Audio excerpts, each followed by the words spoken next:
Trauma Chat Episode 9. Hi, welcome to Trauma Chat. I'm Laura Reagan, a clinical social worker, consultant, and coach, and the host of another podcast called Therapy Chat. I created Trauma Chat for you. It's for you, me, and all of us. It's for anyone who wants to learn about what trauma is and how it affects us and how to heal. Trauma Chat is brought to you by the Trauma Therapist Network, a website and community to connect people with resources to heal from traumatic experiences. Learn more and sign up for our email list at www.traumatherapistnetwork.com. You'll receive a free gift when you sign up. This podcast is for educational purposes only and is not a substitute for receiving help from a licensed mental health professional. The material in this podcast may be sensitive for many people. If you are listening and the information feels overwhelming, please pause and take good care of yourself before returning to listening. Thank you. Hey, welcome back. I hope you've been finding Trauma Chat to be helpful so far. Today, I'm going to explain something that I haven't gone into depth about in previous episodes, but I've mentioned childhood trauma several times. And I wanted to give you information about something called the Adverse Childhood Experiences Study and the concept of adverse childhood experiences and adverse babyhood experiences as well. So the Adverse Childhood Experiences Study, you might have heard of it. It's been called ACES and recently was changed to PACES to reference positive and adverse childhood experiences because, of course, our lives are not made up of only the negative traumatic experiences that we have, but those experiences and the way they impact us are mediated by the effects of positive experiences that build resiliency. So when we look at someone's risk factors for long-term harm from childhood trauma, we also look at what were their resilience factors. I'll go more into that, but just going back to what the Adverse Childhood Experiences Study is or was, it was a study that was begun in 1995 and carried on through 1997 by Kaiser Permanente. They surveyed thousands of their members of their insurance plan. And through this, they asked them about whether they had experienced certain things. I'm going to give you links to learn more about the study and how they identified the need to ask these questions. But what happened is at the time, it was thought that basically childhood traumatic experiences, negative things that happen during childhood don't really impact us once we become adults. And that, children don't really understand. And then if they live through it, they get over it and they should be fine as adults. And what this study found by asking people whether they had experienced any one of 10 different types of adverse experiences which could impact a child, they found out that this experience of having childhood trauma is far more common than they thought. And they also found by studying that population of people who answered the questions in the initial study over time and looking at their health outcomes, they found that the more adverse experiences the person had, the more poor health they also had, physically and mentally. So it's extremely valuable that this study was done for several reasons. One is it lets us know just how prevalent childhood trauma is in the United States. It's very common. Two, it shows us that this common problem is really important because it affects individuals over their entire lives. It causes poor health, physical health, and mental health. And individuals having poor physical and mental health is bad for the individuals and it's bad for the society that they live in. So if we want to have a thriving society where people live to their best, fullest potential, healthy, long, happy lives, we need to do everything we can to prevent long-term harm from childhood trauma and prevent childhood trauma itself, which is, again, one of the reasons why I started this podcast is to make more people aware of trauma, including the very common problem of childhood trauma, because we can't change what we don't see as a problem. In the United States, our attitude of rugged individualism really leads to blaming people for their own life circumstances. So if people are living in poverty or if they have poor health, we tend to say, well, they must not have tried hard enough. They must not want to work. If they're ill, we say they must not be taking good care of themselves. They must not eat well. They're obese. They're just greedy, lazy. These are just completely untrue descriptions and characterizations of individuals. And I hope that one of the things that may come from this show is a reminder to all of us that we are all human. We're all connected. We need to care about other people outside of just who lives in our house, in our neighborhood, in the community that's familiar to us. We need to really care about people who are struggling more than we are, and don't assume that those people have no power. But if some people are struggling because of childhood trauma, even if we aren't affected as much as them, it's important that we care and connect and be a community of human beings, because we are all part of one human family. So in today's show notes, you're going to see a bunch of links to learn more, but what I'm going to do for this episode is just limit what I'm sharing with you to letting you know about the questions that they asked on the ACES questionnaire. I'll give you more resources to read more and learn more if you want. Then I'm going to tell you about some of the ways that that work has expanded since the original study was done. So here are the 10 questions that they asked back in 1995 and to 1997 when they originally created the ACE study. And as you listen to these questions, you may recognize that you've had some of these experiences. So one, I hope that you'll be gentle with yourself if that comes up and you need to pause.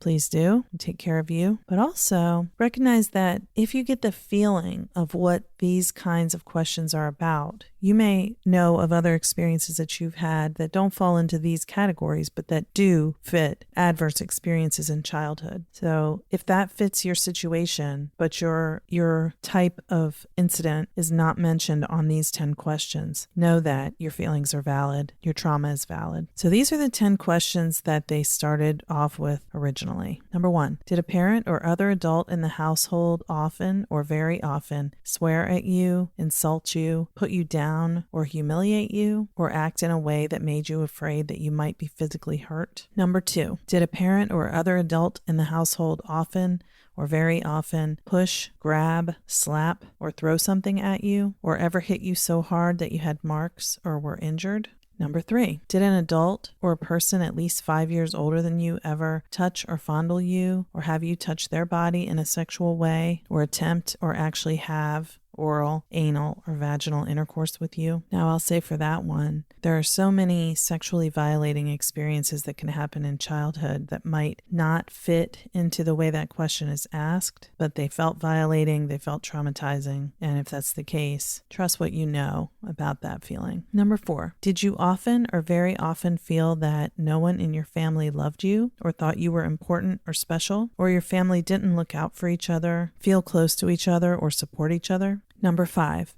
did you often or very often feel that you didn't have enough to eat, had to wear dirty clothes, or had no one to protect you, or your parents were too drunk or high to take care of you or take you to the doctor if you needed it?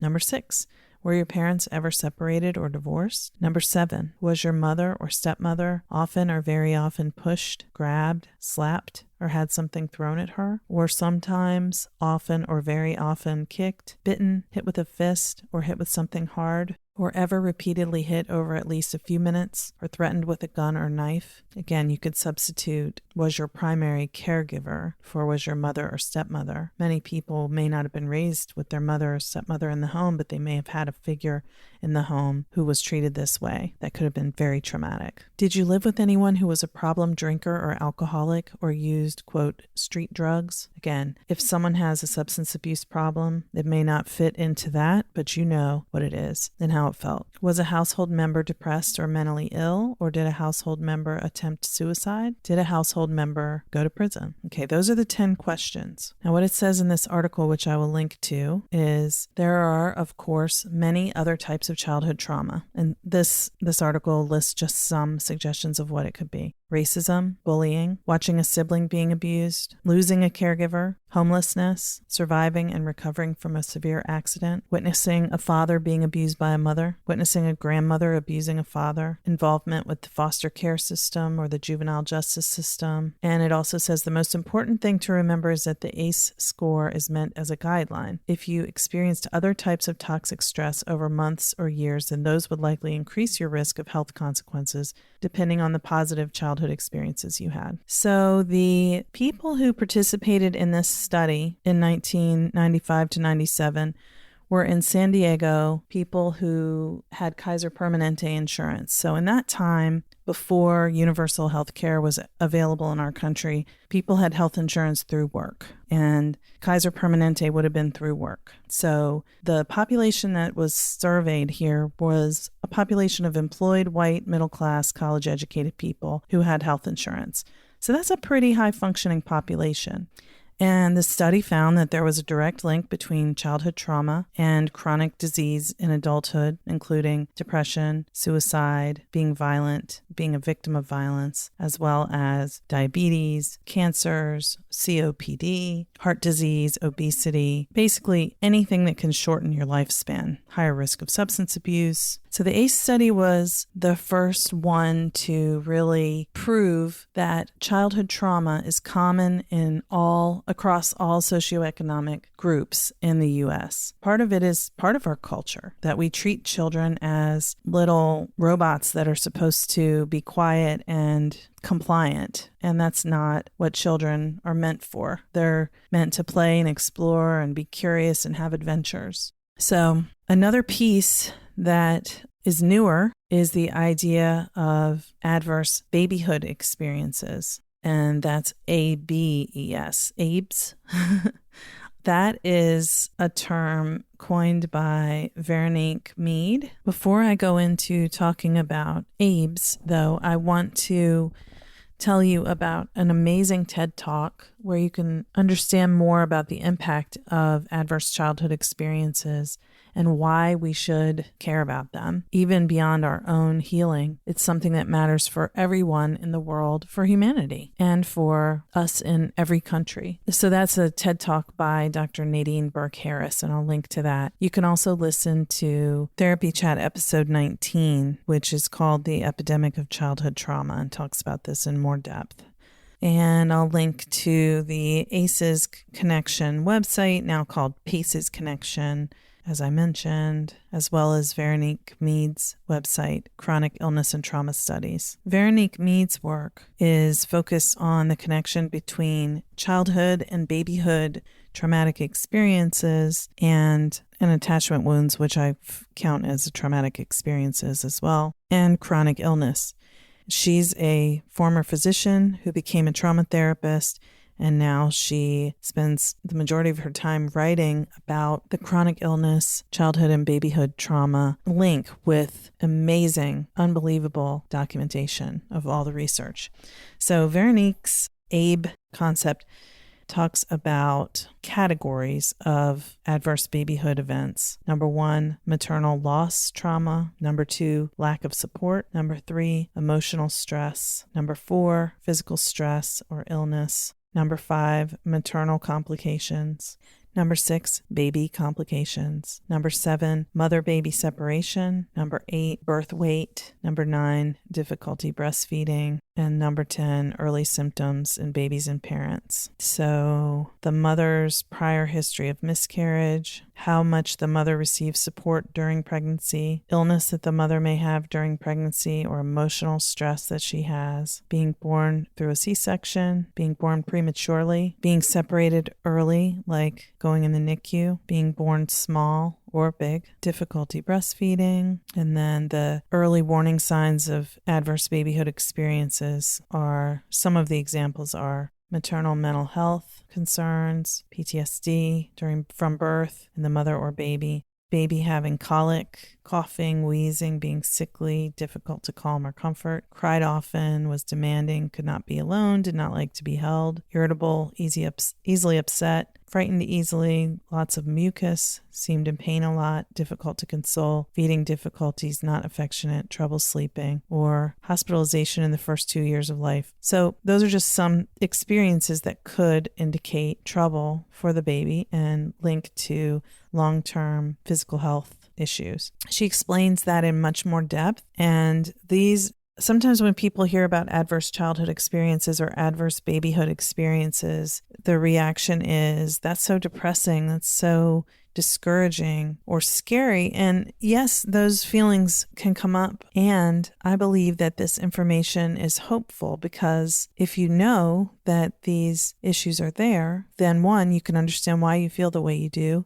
Or two, you can identify something that you might not have realized was a preventable, could contribute to preventing a long-term health concern. So I hope that this information feels that way for you too. One thing that Nadine Burke says in her TED Talk about the epidemic of childhood trauma is that we don't like to think about the truth of childhood trauma, because when we look at the prevalence of childhood trauma, we get overwhelmed because so many of us have childhood trauma too, and we don't want to think about it. We don't like to know that. Again, what I've been saying in previous episodes, that we're detached from that traumatized part of ourselves, but it's there, and it's there driving our behavior and our emotions under the surface. So knowledge is power, and again, that is one of the reasons why I created this show. So I hope you will have learned something new, found some valuable information to help you understand maybe